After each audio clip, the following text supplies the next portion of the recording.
Okay, I'm going to be arguing the negative side for the resolution that Americans should be more civil in their arguments.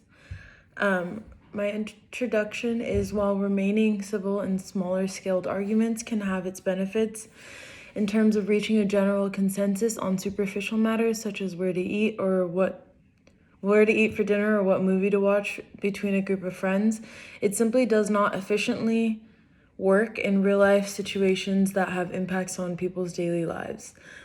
My opponent states that when Americans aren't civil in their arguments, it creates a divide between them, which makes compromise unfeasible. My first disadvantage is that when looking at the historic trends within the United States government, one can observe that this argument in civilness promoting a solution is false. Prioritizing being civil in arguments only works this way when the resolution is not as important of an issue, such as those in the scenarios that I listed previously. There is no factual proof that giving up what you value to be the right choice will lead to a more immediate resolution because people end up arguing what aspects of their own argument they are willing to give up or not. And that's my link turn. In 1992, Severn Kulis-Suzuki gave a speech in Rio de Janeiro at the United Nations Summit condemning the ways in which people actively contribute to climate change and the destruction of our Earth.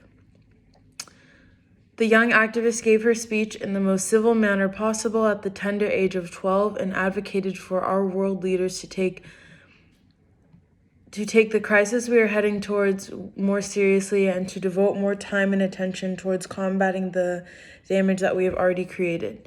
Nearly 3 decades later, we have the rise of another inspiring teen activist, Greta Thunberg.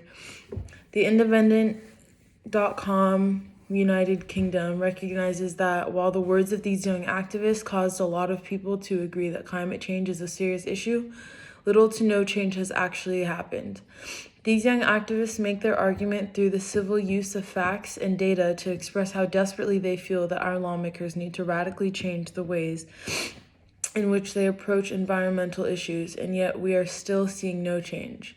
Applying civilness towards important world issues leads to the prolongation of solutions.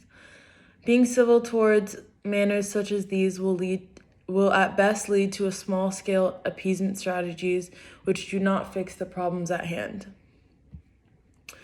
My counter plan is, while compromise can sometimes be the best option, it is simply a band-aid solution for some issues. Americans have the amazing fortune of being able to vote for their officials in which laws that they feel should be in place and passed. While we should always treat one another with dignity and respect, being civil is the reason why we have so much injustice that continues in our nation without change. Moving forward, Americans need radical change. Criminal justice reform, environmental policies, wage policies, housing and shelter policies, and the list goes on.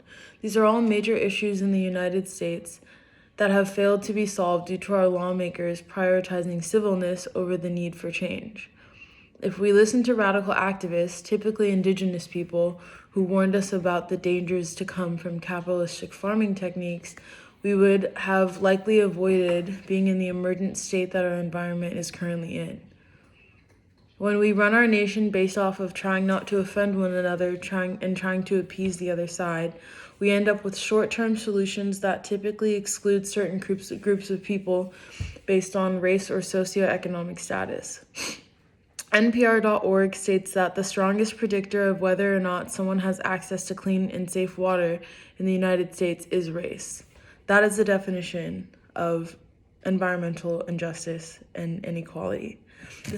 When that is the reality of the world we live in today, and we have lawmakers in office today who like to claim that racism is no longer an issue and is something that people of color like to claim is the reason for their struggles, being civil simply doesn't work. We need radical changes that will not only fix these issues, but also make reparations for the people who have been forced to live through such injustice. Being civil when arguing for change can diminish the possibility for change and solutions. Thank you.